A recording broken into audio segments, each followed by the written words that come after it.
Ladies, gentlemen, it is not Tuesday yet.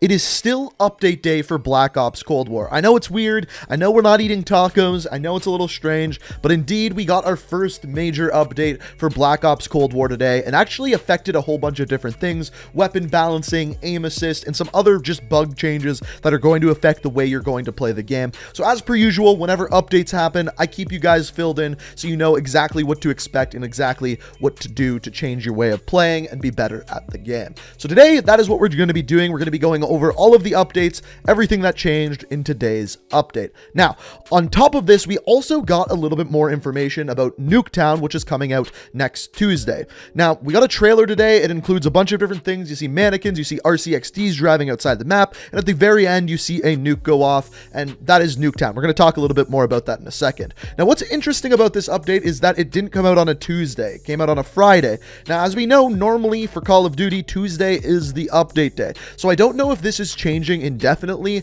Next week on Tuesday, that is when we are getting Nuketown on the 24th, so that's normal. It's just odd for us to get an update on a Friday. It just might be different because it's the first update and they're trying to get it out as fast as possible. Now, speaking of which, what is in this update? So continuing with the Nuketown theme, there is a new bundle that came out today. It's called the Nuketown Weapon Bundle. With it, you get 6 different weapon charms, an emblem, a calling card, a sticker, and a weapon blueprint for the shotgun that you are seeing here. Now, the thing is people are saying that you have to purchase Nuketown for this. No.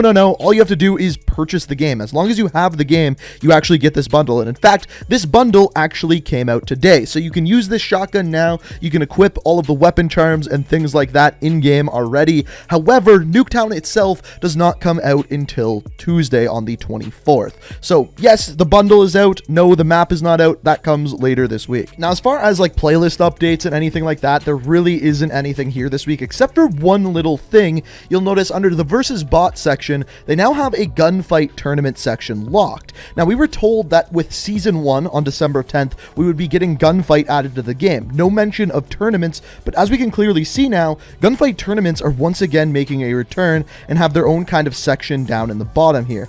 Super curious to see when this is going to be added. The fact that they added it now and it's not supposed to come out until December 10th is super interesting to me. That's really the only playlist update that we have in this update. Another new thing that they added was in settings. They added aim response curve type, so you can switch it between standard, linear, and dynamic. This was in Modern Warfare. A lot of people were asking for it to return. It's once again back. If you're asking, I just use standard, but I know a lot of people really do like linear and dynamic. But like I said, I use standard, pretty straightforward. So now the bulk of this update all revolves around weapon fixes and weapon changes and buffs and nerfs. The first one that we have is an odd one to me. It's for the FFAR. It actually got a nerf. So it got increased recoil by quite a substantial amount, specifically to horizontal recoil.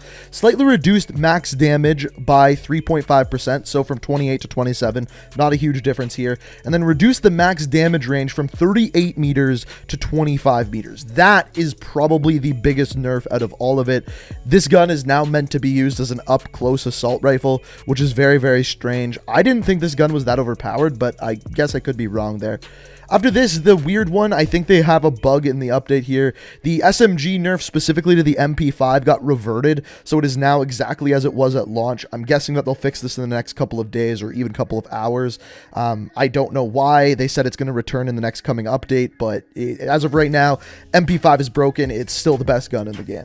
After this, the M16. So a bunch of nerfs to the M16. First of all, reduced max damage range by 15% from 25.4 meters to 21.59 meters. They increased the sprint to fire time, so it takes longer to go from sprinting to shooting. They slightly slowed the move speed while firing, so while you shoot, you move slower. Slightly increased the delay between bursts. That's a big nerf. Essentially, that is slowing down the fire rate of the weapon. They rebalanced the fire rate bonuses on barrel attachments, so the barrel attachments aren't going to be as good. And they were slightly reduced the effectiveness of laser attachments, so hip fire will not be as good either. So big nerf to the M16 there. After this, they wrote in the tactical rifle Charlie. In this, they're actually talking about the AUG, but what they did with this one is reduce the max damage range by 20% from 38.1 meters to 30 meters. Again, a pretty big nerf here. Increase the sprint to fire time, similar to the M16. Slightly slowed the move speed while firing, similar to the M16. Increase the delay between bursts, exactly the same as the M16. And they rebalanced the fire rate bonuses by barrel attachments and laser sight attachments. So basically the exact same nerf as the M16, but it got nerfed just a little bit more. The next one I'm actually pretty excited for. The Type 63 got a buff. It got a slight fire rate increase and rebalanced the fire rate bonuses on barrel attachments. This weapon, the Type 63, is going to be a force to be reckoned with now. Give it a shot. Trust me on this one. It's a 2-shot as long as you get 1 headshot in core. Try it out. Trust me. After this, the DMR-14 also got basically the exact same buff. Slight increase to fire rate and a rebalance of the fire rate barrel attachment. So exactly the same thing. After this, the light machine gun, the M60, got improved max damage range by like 25 meters. It's quite a substantial amount. And on top of this, improved movement speeds. Personally, for me, this needs a faster aim down sights time, a faster sprint out time. Other than that, in 6v6, you're just getting outgunned because it takes forever to aim down sights with this thing. After this, all of the snipers got a nerf. Now, they didn't portray this in their patch notes correctly, but basically what they did is they sped up the shooting move speed, so you can evade bullets while you're shooting better. I don't know why that's a thing that they did, but they did that. After this, the sprint to fire or sprint out time was made slower by 50 milliseconds. Why? I don't know. Personally, what I think they should do with sniper rifles is make the aim down sights faster, make it so that your sprint to fire time is faster, and then make it so that there is flinch when you're getting shot at. If you do those two things, snipers will be better, and the better people at sniping will be the ones who are better at it. Right now, with no flinch, essentially, once you're aimed down sights, you win your gunfight. It's a very silly way of balancing sniper rifles, and in my opinion, it just makes nobody happy. The Magnum got a buff. It slightly improved the fire rate, max damage, and visibility after firing the first shot. So in other words, your muzzle flash won't be as bright. This one is not a huge buff, but it's a buff nonetheless. And then the way they have this one worded is incredibly strange. It says Shotgun Bravo, which I think is the SPAS, and they say slightly reduced between ranges from 5.8 meters to 7.7 meters. So I don't know if that means the range decreased from 7.7 to 5.8 or they actually buffed it and it's a really weird way of wording it. I don't know, but they did something to the SPAS. So after all of these weapon changes, the next thing that they did is about 1 million bug fixes for different things, for connections, for certain game modes, for things along those lines. They are so minuscule. I'm not going to go over all of them. If you want to read the patch notes, as per usual, I will link them down in the description. Just know about 1 million bug fixes on different maps, just on everything. So the next big thing is score streaks. They made a lot of really big score streak changes. I'm just going to read through them all. They're going to pop up on screen here. So if you want to read through them all, you can pause it, but I'm just going to go through them as quickly as possible. First of all, the combat bow, they reduced the amount of shots from 5 to 4. Care package cost increased from 1,800 to 2,000. Sentry turret reduced the cost from 2,000 to 1,800. Napalm increased from 2,100 to 2,500. Air patrol reduced cost from 3,200 to 2,700. Artillery increased up to 3,000.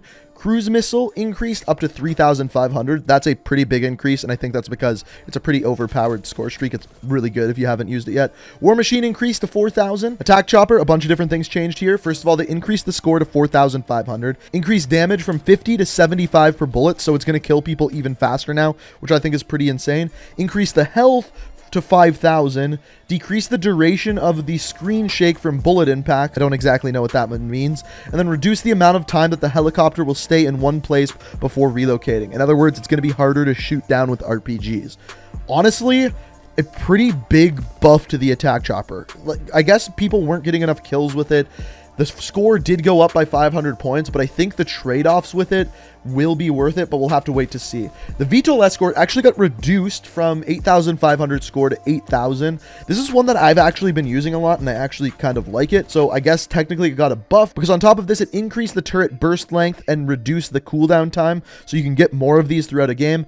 And then finally, the chopper gunner, they increased the score from 6,000 to 6,500, and they reduced the movement on the gun while firing. I don't exactly know what that that means. I don't know if that's less recoil or whatever that is, but some interesting changes there. They almost changed like every single score streak in the game, and it's going to be interesting to see if that's better, worse. Let me know what you think down in the comments. So as I mentioned before, if you want to read through all the bug fixes, it would make this video literally like a half hour if I included all of them. Most of them are just small, intricate details. If you're interested in a specific thing, you can check out that webpage down in the description. But these are all of the big things that are going to affect your gameplay. That's normally what we do in these update videos. So if you like what you see here, you found it informative, it helped you out, it's always appreciated if you hit that like button. And if you want to stay up to date on everything Black Ops Cold War, on everything Call of Duty, be sure to hit the subscribe button, turn notifications on. We are getting closer and closer to 1 million subscribers. And of course, let me know what you think of this update down in the comments.